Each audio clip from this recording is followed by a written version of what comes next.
अस्सलाम वालेकुम, मैं हूं डॉक्टर तहरीम जावेद और आप देख रहे हैं डॉक्टर तहरीम व्लॉग्स। अपने यूट्यूब चैनल में आपको खुशामदीद कहती हूँ। अगर हमारी वीडियो आपको अच्छी लगे तो काइंडली इसको लाइक और शेयर करना मत भूलें और इसके अलावा हमारे मेडिकल के हवाले से बनाए गए व्लॉग्स भी जरूर सुनें।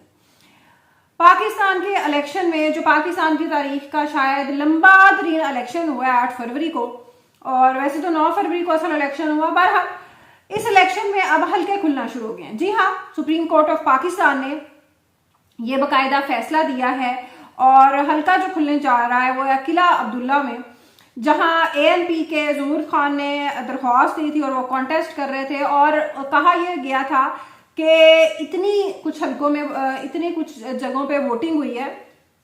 बेसिकली उनका आर्गुमेंट ये था कि अदालत ने फैसला दिया था कि 5-6 हलके वहां दोबारा वोटिंग होगी। तो उन्होंने ये आर्गुमेंट दिया था कि कुछ जगह 90% से भी ज्यादा, यानी कि टर्न आउट इतना ज्यादा नहीं होता पाकिस्तान में, खासतौर पे जो दूर दराज इलाके हैं वहां ऑब्वियसली ये मुश्किलात होती हैं ट्रांसपोर्टेशन की। तो उन्होंने ये आर्गुमेंट दिया था कि क्यों कि ऐसे इन कुछ हलकों पे क्यों मतलब वोटिंग होगी। तो सुप्रीम कोर्ट ने कहा कि मतलब अदालत ने कहा कि मसला ही सारा खत्म करो और सारे इलेक्शन को दोबारा से करो। ये बात उस हलके के हवाले से तो इतनी शायद अहमियत की हामिल नहीं है, लेकिन असल सवाल ये है कि जिन 4 हलकों के खोलने का इमरान खान मुतालबा कर रहे हैं, और वो मुतालबा उन्होंने किया था नवाज शरीफ के हलके का, जहां यास्मीन राशिद के साथ वो कॉन्टेस्ट कर रहे थे, सलमान अकरम राजा का हलका था। इसके अलावा उन्होंने कहा था कि इस्लामाबाद का कोई भी आप हलका खोल दें। तो अगर ये हलके खुलना शुरू हो जाते हैं, और ऑब्वियसली आप जानते हैं कि जब फॉर्म 45 अदालती हुक्म की रोशनी में अपलोड किए गए इलेक्शन कमीशन की वेबसाइट पे, तो उनमें कितनी बड़ी, किस कदर बड़ी उनमें मतलब तब्दीलियां की गई थी, ओवर राइडिंग। और जो लोग सरकारी दफातर में काम कर चुके हैं, जिस तरह हमने भी अस्पतालों में देखा है, तो कुछ कागजात ऐसे होते हैं जिनमें मतलब आप यानी कार्बन पेपर रखकर लिखा जाता है। वो इसलिए किया जाता है ताकि ओवर राइटिंग या कटिंग करके कोई चीज बदली ना जा सके, जिस तरह मेडिको लीगल सर्टिफिकेट होता है अस्पतालों में। तो इन जो फॉर्म 45 थे उनमें ब्लंडर्स, यानी किसी जगह 1 है तो उसको 7 कर दिया, यानी अगर 40 वोट पड़े हैं तो उनको 1040 कर दिए, यानी कि जो दिल किया वो कर दिया। तो इस किस्म के इतने बड़े बड़े ब्लंडर्स इनमें किए गए, और अगर ये रवायत चल पड़ी और अदालतें खोलना शुरू हो गई बाकी हल्के भी, तो ये यकीनन नवाज शरीफ के लिए अच्छी बात नहीं। और नवाज शरीफ का नाम मैं इसलिए कर ले रही हूं क्योंकि नून लीग जिस शख्स की बेस पे उसने इलेक्शन लड़ा था वो मियां मोहम्मद नवाज शरीफ ही था। तो ये बड़ी मुश्किल उनके लिए पैदा होने जा रही है।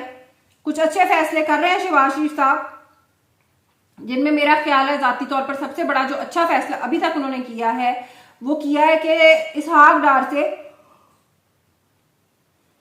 डार से उन्होंने जान छुड़ाई है। ये बड़ा ही अच्छा और जबरदस्त फैसला उन्होंने किया, क्योंकि चले हुए इस कारतूस का क्या फायदा।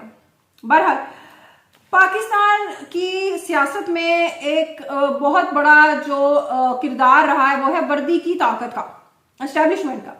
और इसी ताकत का अंदाजा हमें हुआ जब एक आर्मी चीफ बनने की दौड़ में खड़े हुए साबिक कोर कमांडर ही कहूंगी, जनरल फैज हमीद साहब, उनके भाई साबिक तहसीलदार नजफ हमीद साहब को गिरफ्तार किया गया।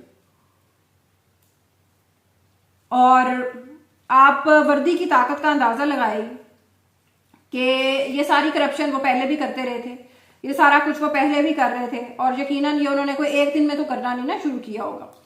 लेकिन जैसे ही उनके भाई से वर्दी की ताकत अलहदा हुई, फैज हमीद साहब जैसे रिटायर हुए, साथ ही उनके केस भी बनना शुरू हो गए। और ये सिर्फ इस चक्कर में नहीं बने कि फैज हमीद साहब रिटायर हो गए, रिटायर होने से पहले अच्छे खासे ड्रामे किए उन्होंने।